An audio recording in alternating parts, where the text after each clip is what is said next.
Okay, the VO team, do you want to come up? So we've got Carolyn, Dale and Gil, and we've got Linda with them.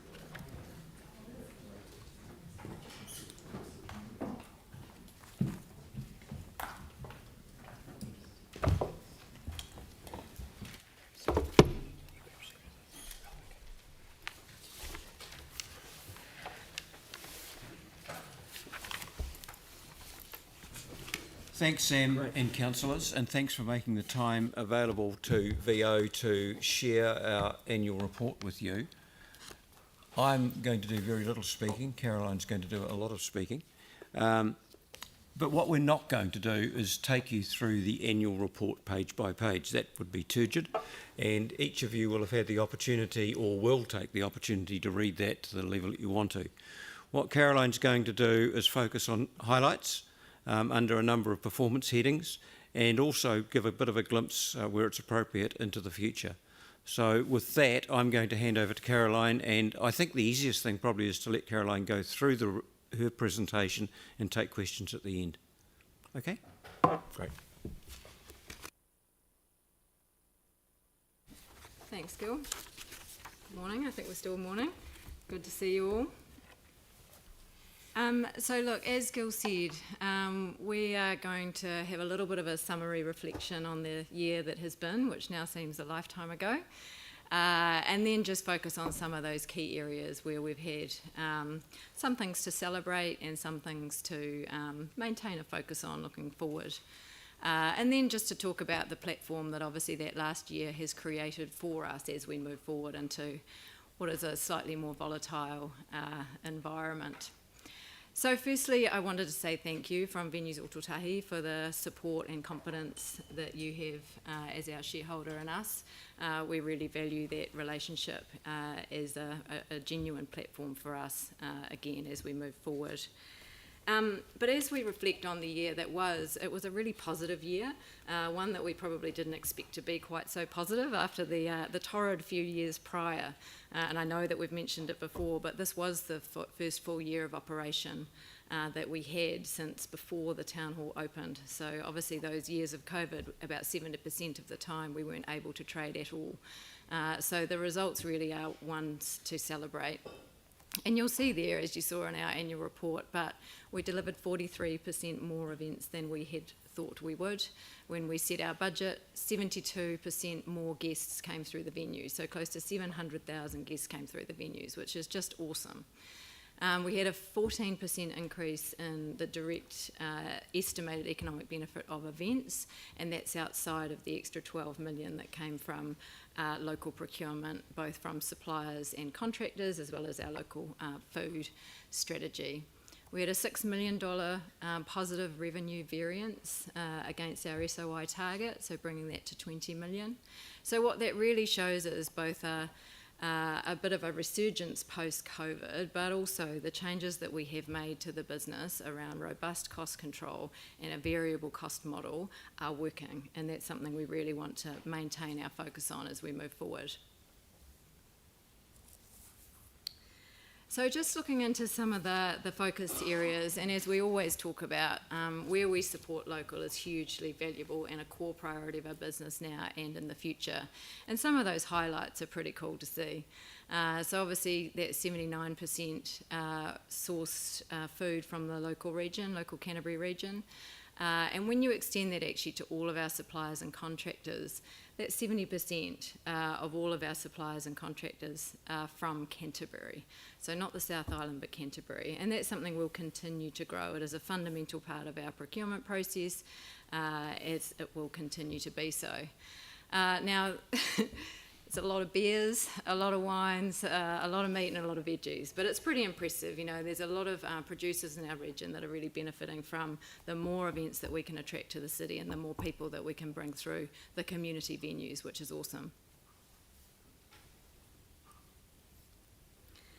Major event attractions. So of the 435 events that we delivered in the venues, 28 of those were major events. So those events outside of Super Rugby over that 5,000 mark. Now they're the events that really do turn the dial from an economic benefit perspective, particularly if they're New Zealand exclusives.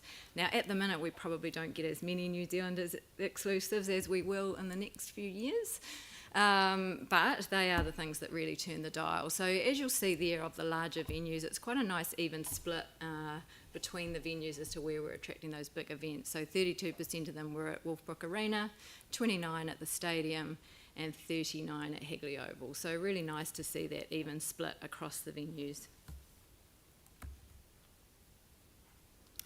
Environmental and social sustainability is obviously a priority.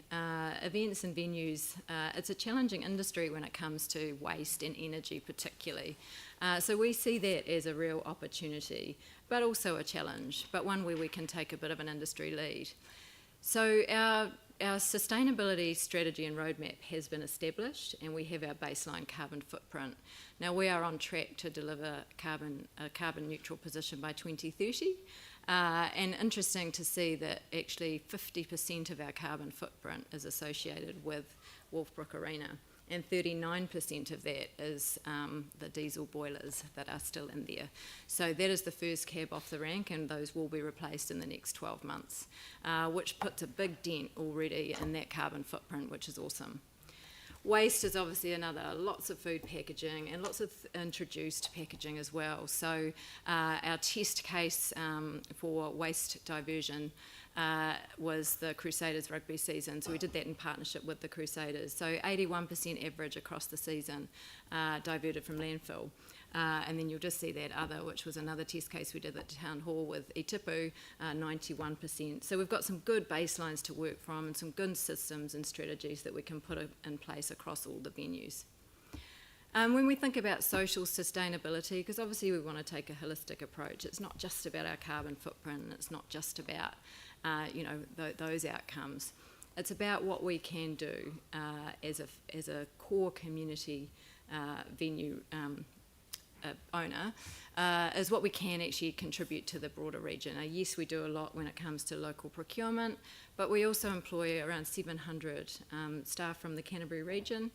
And if you look at that economic benefit number, 46.2 million in the last 12 months.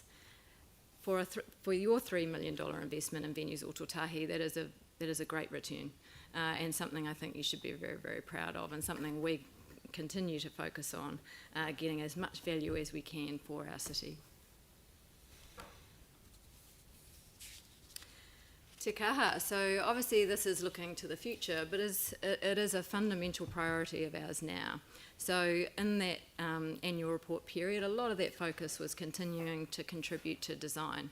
It's been hugely valuable as the operator to have such influence on design, to make sure that the venue runs as efficiently as it can, so that operational functionality, but also those other key fundamentals, making sure it's commercially viable, that the guest experience is wonderful, that accessibility and inclusivity are fundamental to those design choices, and that can operate sustainably. And actually core to its success is making sure that it is a genuine multi-use facility. So making sure that the venue is future-proofed. So albeit we cannot predict the future of events, if we make those good decisions around those strategic design fundamentals, we'll get a really good outcome. But as we've kind of moved our way through design, obviously the commercial aspects and operational aspects of the venue are fundamental. So the commercial strategy has been developed. We have identified and valued all the commercial assets, and that really has started now in earnest. To give you some examples of some interest that we receive at the minute. So corporate hospitality, so we're not in the market yet and won't be until mid to late 2024. But to give you an example, we have 17 suites that will be available for sale. There are 23 suites in total. We already have 55 on a wait list for those suites. So that's outside of all of the other corporate hospitality options, which there are plenty. So it's shaping up really, really well. And that's wonderful to see, the connection in the community with the venue, but also to see the real opportunity that is. Obviously, community connection and access to the venue is critical. So marketing and communications and how we actually do that now, so we can build heart, we can build warmth, and we can build connection is really, really important. So that's our focus as well. And that also underpins the commercial strategy. Strategic asset management. So we are nothing without our venues. So unless we prioritise the venues to make sure they're safe, compliant, operationally functional and accessible and inclusive, we don't have a future. So we prioritise obviously our asset management planning, making sure that we are looking as far forward as we possibly can, as well as making sure that we have a preventative maintenance schedule in place also. And accessibility and inclusivity, yes, it's easier when you have a new venue to design, but we're looking at all of our venues to make sure that what we can do to make sure they're as accessible and inclusive as they can be, we are doing. And one of the examples there is we've implemented the Hapai Access card across the venues, and they've supported us in the review of the venues as well. And growth and diversification, we've talked about this a little bit over the last little while, but we learnt a few lessons when it came to COVID-19, when you have all your eggs in one basket. And so where we can continue to grow and where we can continue to diversify is really important. And also where we can continue to grow revenue, which is outside of our venues, because it's the costs associated with the asset that are the things that, you know, are the uncontrollable costs that we can't control. So when we can do things like Sail GP, when we can do things like Rock the Park, that's revenue coming in where we don't have those costs associated with the assets. So we're going to continue to grow our VO events side of the business, which continues to be aligned with all of the philosophies that we have, but brings in some extra returns that take a bit of pressure off those asset costs. And lastly, just looking at our financial performance. So again, this was our first full year of trading, and it was a really positive outcome. As you all know, the $3 million of operating support that you provide to Venues Ōtautahi is solely prioritised to manage the assets, so asset management and maintenance costs, things like rates, insurance, utilities, and repairs and maintenance. Now for FY 22-23, the council $3 million covered 63% of those costs, the remainder offset by our revenues. Next year, as we experience big increases in insurance, for example, 54%, that's put another $1 million on our insurance bill for the year, 20% in utilities. That operating support now covers about 50% of the $6 million annual costs associated with managing the assets, and those remaining costs are offset by the operation, so the revenue that we bring in. So yes, we are under a little bit more pressure. So those positive results that we've experienced in 22-23 give us a really good platform. We continue to have those robust controls internally. We continue to look at growth, and we continue to look at how we can bring in more revenue to continue to offset. But those costs are unfortunately what they are. So as we see other things also impacting, so the discretionary dollars under a bit of pressure, yes, people are wanting to still invest in experience, and those are the things that were taken away from us so quickly without warning, but that dollar is under a bit of pressure, and we're starting to see that. Food costs are going up, shipping's still on the rise, we've talked about utilities, we've talked about insurance, 10% living wage increase, and we remain committed to that living wage. But those things all add up, and they're not all things that you can pass on to the consumer. But as I say, we've got a good platform for the future, and you know, we will navigate the stormy waters and come out the other side, because the future is ultimately positive. Thank you. Very good. Thank you very much for that. That's incredible that our insurance has gone up. Was it $1.2 million within a year? Yeah. Oh yeah, 54%. That's just crazy. Okay, Andre. Thank you. Fabulous report. Thank you very much. Particularly like that you've even given us all the specific numbers, even down to the amount of local hot chips. 120,000. Potatoes. Yeah, well, it's around 1 in 6 punters getting a hot chips for anyone interested. That's great stuff. My question is around Crusaders home games, which I guess sort of a bread and butter part of the operation. Mm-hmm. It's safe to say the home game crowd sizes have been quite low And there's a number of reasons for that. A lot of people are just waiting for the new stadium, and fair enough, but it's important people know that actually you've got to back your team. They're an operation that needs to be viable all years, not just when a new stadium is there. I know there's some new initiatives around increasing the amount of membership and encouraging people to say, hey, you'll have dibs on seats when the stadium opens. Are you, I don't know if this is a question for you or the club itself, but are you able to comment on sort of how that's tracking? Is it having a good response? Yeah. It sounds like a really good idea. Yeah, look, I think there's a few aspects, obviously. You see rugby crowds around the country going down. Yeah. And yes, the venue is one part of that, but it's not us alone. And yes, the new venue will help that. But actually, I think there's an opportunity, and this is what we're working with the Crusaders on, which is to change the model. And traditionally, Super Rugby teams have a tenant-landlord relationship with the venue owner or operator. Now, we're looking more at a partnership model, because if you connect the team and their members and the team and their fans, that's one thing. But if you actually bring the venue into that, that's another. And so we're looking at a partnership model which actually brings those things together. So collectively, we can come up with a strategy to grow fan base, to grow attendance. And we, out of all the clubs in the country, have the best platform in having a brand new sparkly venue with a roof on it in 2026. So we've got a lot going for us in that regard, but we can only but do it together. Nice one, thank you. Thank you. Yeah, I mean, it's so good to hear all the events that are happening, and when you show the diagram of all the different activity that's happening, it's really fantastic.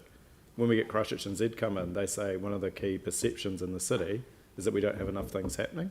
And so I'm just wondering what work's being done around promoting, I guess, the fact that there are things here that people can go to and do, and people are, because it just seems like a bit of a contradiction, right? Like, yeah, there's so many things happening at the town hall and across your venues, and yet we're still seeing a perception that things aren't happening, apparently, according to Christchurch. Yeah, and I don't know that perception. I guess we've really upped the ante when it comes to how much marketing and how much we push out what's happening in our venues.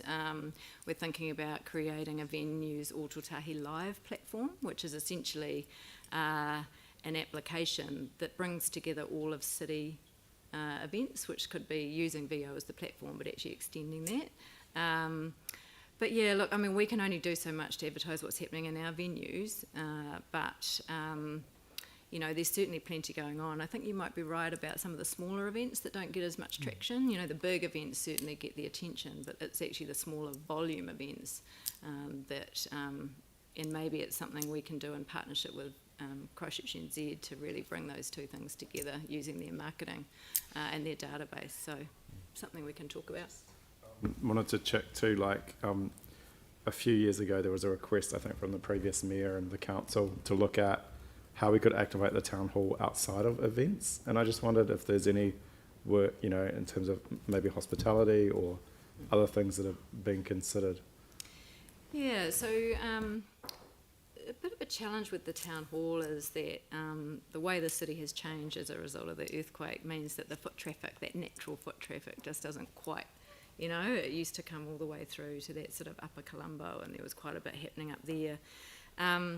But we are working on a guest experience strategy to look at how we can actually activate the town hall, including activating the bars, even thinking about how we might have food, and that will take time, and it's a bit of an investment. You probably have to take a little bit of a risk. But firstly, connecting it with events, and if you start to get a bit of that traction, thinking about how it might create a bit of a life of its own, because I agree with you. It used to be our city living room. We used to be able to walk through it all the time. It used to be connected with the convention centre. There was a lot of life there, but it has depleted for a number of reasons. So it's certainly a priority. It's just doing it in a way that doesn't, I think, Caroline, just adding to that is, as a venue, it's an expensive venue to open, just because it's a complicated venue.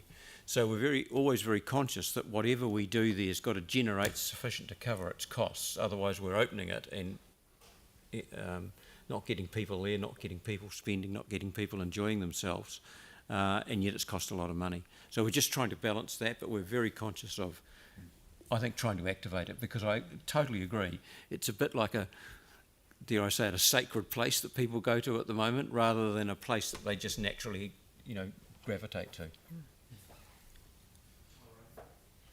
Thank you, Mr. Chair. So just to carry on or touch on sort of Councillor Moore's sort of comment and a little bit on Councillor Johansson's. In terms of filling, for example, the stadium, like over the summer, do we ever give any serious consideration to things like a bid for an A-League franchise or anything like that?